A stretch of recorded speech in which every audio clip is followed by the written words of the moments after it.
बिस्मिल्लाहिर्रहमानिर्रहीम। अस्सलाम वालेकुम स्टूडेंट्स। आज का हमारा नेक्स्ट टॉपिक है कैटलिस्ट और characteristics of catalyst, chapter number 11 part 1 chemistry से। कैटलिस्ट वो सब्सटेंस होता है जो अल्टर करता है रेट ऑफ रिएक्शन को विदाउट यूजिंग इटसेल्फ। अपने आप को यूज नहीं करता लेकिन वो रेट ऑफ रिएक्शन को जो है वो अल्टर करता है, चेंज करता है। ज्यादातर कैटलिस्ट जो हैं वो इस तरह के होते हैं that they increase the rate of chemical reaction. इस वजह से हम ये कहते हैं कि कैटलिस्ट जो है वो सब्सटेंसेस हैं जो इंक्रीज करते हैं रेट ऑफ रिएक्शन को। लेकिन बेसिकली कैटलिस्ट क्या होते हैं, दे मे डिक्रीज और increase the rate of chemical reaction. ऐसे कैटलिस्ट जो डिक्रीज करते हैं रेट ऑफ केमिकल रिएक्शन को या स्टॉप कर देते हैं, they are known as inhibitors. और इस तरह की कैटालिसिस को आप कहते हैं नेगेटिव कैटालिसिस। ये हम कैटालिसिस वाले टॉपिक में डिस्कस करेंगे इंशाल्लाह। आज हम कैटलिस्ट को जो है वो डिस्कस करेंगे। ऐसा वो सब्सटेंस होता है जो चेंज करता है रेट ऑफ केमिकल रिएक्शन को खुद यूज हुए बगैर, उसे कैटलिस्ट कहते हैं। जैसे एग्जांपल में हाइड्रोजन ऑक्सीजन के साथ मिलती है और वाटर बनता है, यहाँ पे प्लैटिनम जो है वो एक्ट करता है कैटलिस्ट के तौर पर। इस तरह डिकम्पोजिशन जो KClO3 की MnO2 की मौजूदगी में जो है वो बहुत तेजी से होगी। इसी तरह HCl जो है वो ऑक्सीजन के साथ रिएक्ट करते हैं और क्लोरीन की ऑक्सीडेशन होती है in the presence of Cu2Cl2। Cu2Cl2 यहाँ पे कैटलिस्ट के तौर पर जो है वो एक्ट करेगा। कैटलिस्ट जो है वो डिक्रीज करता है एनर्जी ऑफ एक्टिवेशन को। एनर्जी ऑफ एक्टिवेशन हम पहले पढ़ चुके हैं, वो मिनिमम एनर्जी जो रिएक्टेंट्स को चाहिए होती है टू स्टार्ट द रिएक्शन, उसे आप एक्टिवेशन एनर्जी कहते हैं। कैटलिस्ट जो है वो बेसिकली क्या करते हैं, कैसे रेट ऑफ रिएक्शन को जो है वो तेज करते हैं। ये डिक्रीज करते हैं एनर्जी ऑफ एक्टिवेशन, उस एनर्जी को कम कर देता है और रिएक्शन को नया रिएक्शन पाथ देता है जिससे वो प्रोडक्ट्स में चेंज होता है। फॉर एग्जांपल इस ग्राफ को डिस्कस करेंगे हम। एनर्जी जो है वो y एक्सिस पे है और रिएक्शन जो है ये x एक्सिस पे हमने लिया हुआ है। ये एक्टिवेशन एनर्जी, यहां से लेकर यहां तक एक्टिवेशन एनर्जी है। ये विदाउट कैटलिस्ट है, अनकैटलाइज्ड रिएक्शन है। यहाँ पे कैटलिस्ट जो है वो एक्ट नहीं कर रहा, तो इस वजह से एक्टिवेशन एनर्जी इतनी ज्यादा है। ये जो डॉटेड लाइन है ये कैटलाइज्ड रिएक्शन है। यहाँ पे एक्टिवेटेड कॉम्प्लेक्स अनकैटलाइज्ड रिएक्शन का बनता है, जबकि यहाँ पे एक्टिवेटेड कॉम्प्लेक्स कैटलाइज्ड रिएक्शन का बनता है। तो इसका मतलब है एक्टिवेशन एनर्जी जो है वो कैटलिस्ट ने कम कर दी। कम करने से वो क्या होगा, रिएक्शन जो है वो स्पीड अप होगा, कम एनर्जी में वो कन्वर्ट हो जाएगा इनटू प्रोडक्ट्स जल्दी से। कैरेक्टरिस्टिक्स क्या है कैटलिस्ट की, जो है वो केमिकल कंपोजिशन में जो है वो चेंज नहीं आता कैटलिस्ट के। जैसे MnO2 यहाँ पे जो डिकम्पोजिशन KClO3 की हो रही है, इसमें MnO2 आप जो है वो ग्रेन्यूल्स की फॉर्म में लेते हो।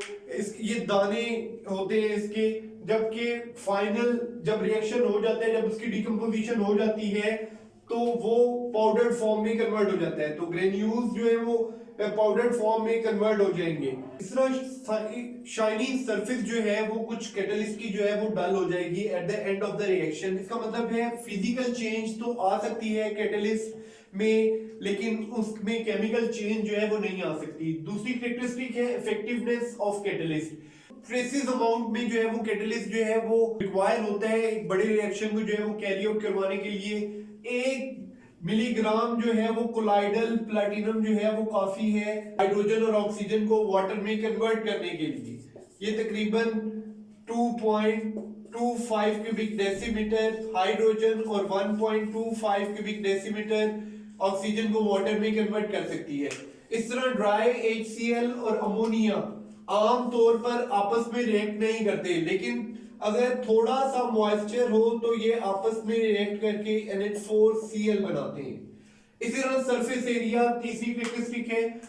प्लैटिनम जो है वो लम्ब की फॉर्म में इतना ज्यादा हाइड्रोजन और ऑक्सीजन को वाटर में कन्वर्ट नहीं करेगा जितना वो कोलाइडल फॉर्म में करता है। इस तरह निकल जो है वो पाउडर फॉर्म में ज्यादा इफेक्टिव है as compared to in the form of लम्ब।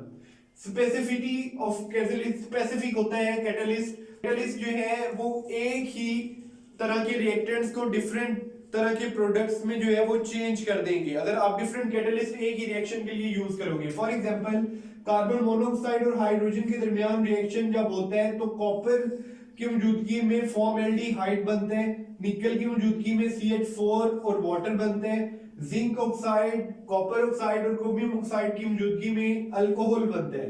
तो इसका मतलब है कैटलिस्ट जो है वो सिलेक्टिवली कन्वर्ट करता है रिएक्टेंट्स को प्रोडक्ट्स में। कॉपर जो है वो कन्वर्ट कर रहे हैं एक रिएक्टेंट्स को इनटू एल्डिहाइड, निकल कन्वर्ट कर रहे हैं इनटू अल्केन्स, और mixture of zinc oxide, copper oxide and chromium oxide convert करते हैं इनटू अल्कोहल।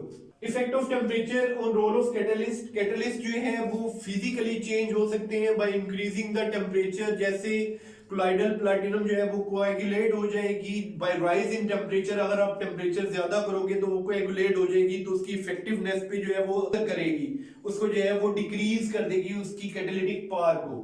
तो टेम्परेचर के इंक्रीज होने से कैटालिटिक पावर कैटलिस्ट की जो है वो डिक्रीज हो सकती है।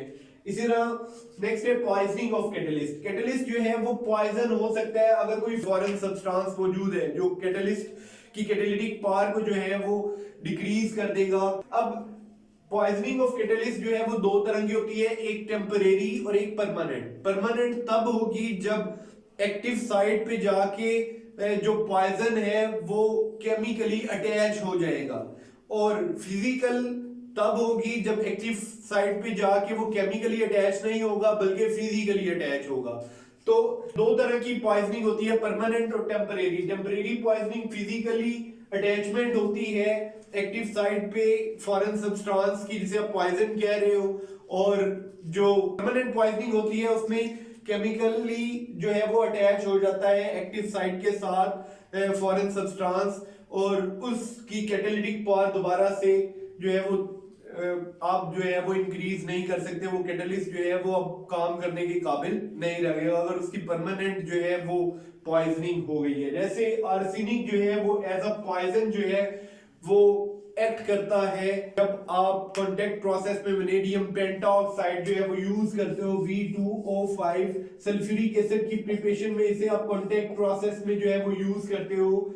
अब आर्सेनिक एज इसी वजह से हम सल्फर डाइऑक्साइड गैस को जो है वो आर्सेनिक प्यूरिफायर में से गुजारते हैं ताकि कन्वर्जन के दौरान सल्फर डाइऑक्साइड की जब कन्वर्जन होगी इनटू सल्फर ट्राइऑक्साइड तो हम वेनेडियम पेंटाऑक्साइड जो है वो यूज करेंगे कैटलिस्ट के तौर पर। अगर आर्सेनिक वहां पे हुआ तो पॉइजनिंग हो जाएगी और कैटलिस्ट जो वेनेडियम पेंटाऑक्साइड वो सही तरीके से काम नहीं करेगा।